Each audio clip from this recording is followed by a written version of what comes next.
Hey everyone, welcome to my channel. I'm so excited to share with you my very first international travel experience, and it's in no other than Japan. This trip means so much to me because I had no travel history, and I saved up for 7 years just to make this dream come true. If you've ever felt like your dreams were too far away, I hope this video reminds you that with enough patience and heart, nothing is impossible. Let's dive into this journey together.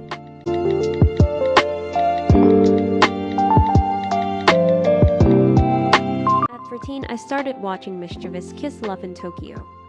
That sparked my interest to learn Japanese culture a lot and to explore Tokyo firsthand someday.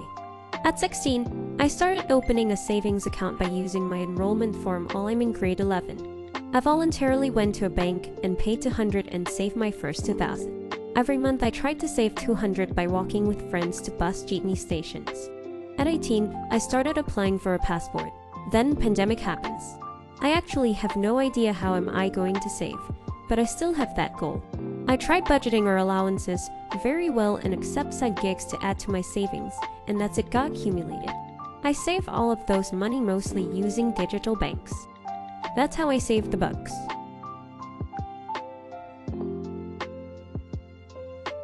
Day 1 in Tokyo.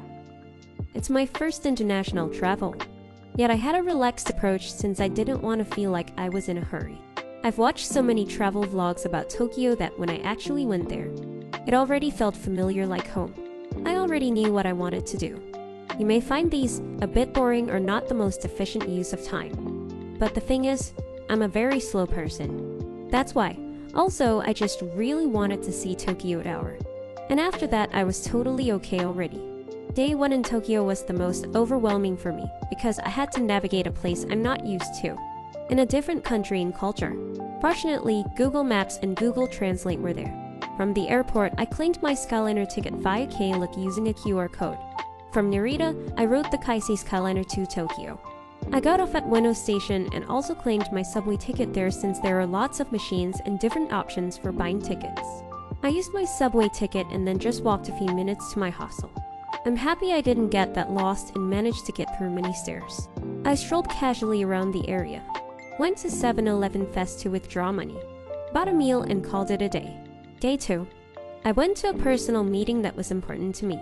But before that, I stopped by near the Skytree using my subway ticket. I also visited Ueno Park since there was a festival it's spring season after all. There were lots of stalls selling local food and snacks. And I ate there for a while. The weather was so nice. It was a great place to do people watching leisurely. After that, I headed to the place for my meeting. The commute was the fun part.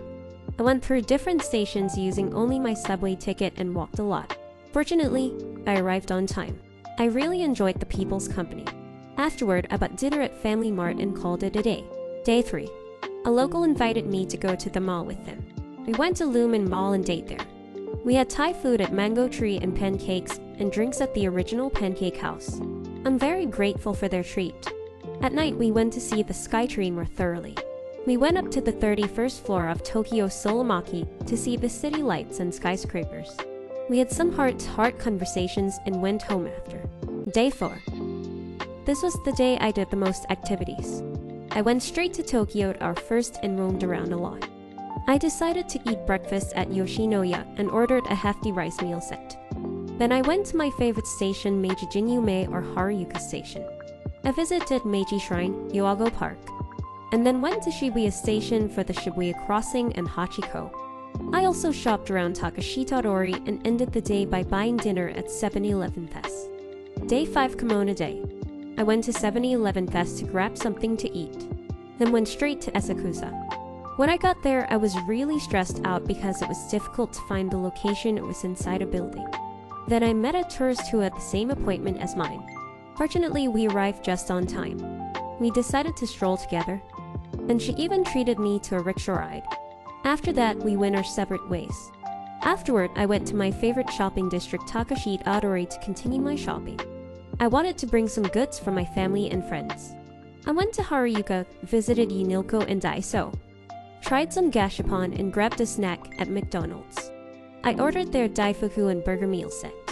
I also went to the supermarket to buy skewers and chicken katsu for dinner. Late night discounts in these supermarkets are the best. Day 6. I went to the National Museum of Nature and Science. This was one of my favorite days because I really love science and everything related to it. Most of the artifacts and displays were written in Japanese, but some had digital devices with English translations that explained the information for each exhibit.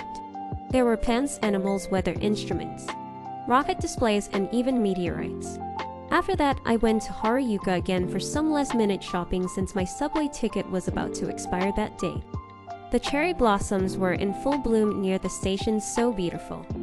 I also ate at Yoshinoya, and on my way home, bought a cola from a vending machine before calling it a day. Day 7, I decided to go out from my hostel in the afternoon after packing my things for tomorrow's flight. My train ticket had already expired, so I just strolled around Asakusa. I went to Don Quijote and Go. This time, I also ate at Cheer. I'd ordered their meal set. Back at the hostel, I ate the pudding and some snacks I bought from Don Quijote. Day 8. My last day. I don't actually feel sad, I actually felt fulfilled. I got the chance to roam around Tokyo and experience both extraordinary and mundane at the same time. I decided to check out around 6 a.m. I had a limousine bus appointment near my accommodation, so I just walked to the pickup point. It rained heavily, so I decided to buy an umbrella. The trip to Narita took a little over 2 hours. I boarded, went through immigration and customs, and then flew back to the Philippines for around 3 hours. The first meal I had that day was a fillet from McDonald's at Nea, and that's how my trip ends.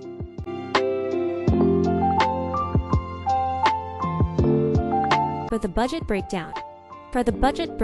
These includes my pre-travel expenses, miscellaneous expenses, and some mistakes that I unintentionally spent while applying for the visa application, shopping, and more. The first expense that I spent is my plane ticket.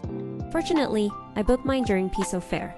Still, it consumes most of my budget since I spent almost 16,000, and that includes round-trip ticket, travel tax, and my baggage. The first expense that I spent is my application for visa. The visa fee cost around 1,680. But the transportation, food, and additional requirements puts me to spend a total of 4,000 and includes the visa processing fee. Thankfully, the visa processes are different now. You need to go to VFS Global to get an appointment. Link in the description below. For my accommodation, I used the AA. I stayed in Japan for 8 days and 7 nights, and I booked a hostel in Asakusa with the total cost of 12,500, and that includes tax. I bought my train and limousine tickets, pocket Wi-Fi, and activities like kimono or rental on Klook. I spent around 6,300 pesos. For my pre-travel essentials, I bought everything online. These include my luggage accessories, and spring season essentials. I spent around 3,000 pesos for all of them. You can check the description box for more details and prices. Make sure to use vouchers to get a discounted price. While in Japan, I withdrew money 4 times at the ATM. Each time, I withdrew 10,000 yen, plus a 110 yen fee. That totaled 44,440 yen, or around 17,250 pesos. I still have some leftover bills, but it's mostly change. Overall, I spent around 60,000 pesos.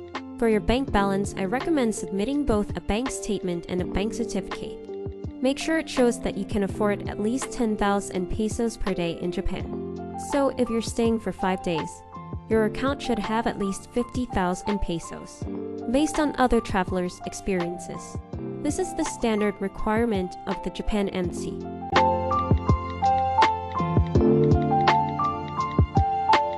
Now for some student travel tips.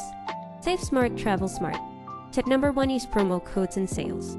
Check for promo codes before booking on Klook or AA. Look out for Piso Fair deals and seasonal promos for flights and tickets. Tip number 2, shop smart. Visit drugstores like OS Drug, Suki Pharmacy, or 100 yen shops. They have travel essentials at lower prices. Tip number 3, fashion on a budget. Unoko and Gu offer stylish clothes at affordable prices. Tip number 4, eat well for less. Yoshinoya and Sukiya have filling meals at great prices. Another tip is to buy meals from supermarkets before closing time. Most ready-to-eat meals are marked down by 50% or more. Tip number 5, explore beyond Tokyo. Check local tourism offices or train stations for free brochures.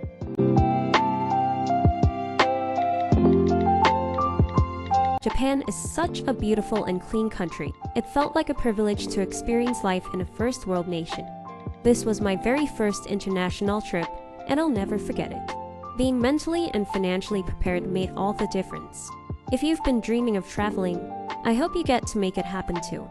That's it for my Japan travel journey. I hope the tips, stories, and experiences I shared help you plan your own adventure. Whether it's your first trip or not, may Japan leave you with great memories. Don't forget to like, share, and subscribe for more travel content. Every great journey starts with a little courage and a lot of heart. See you in the next one.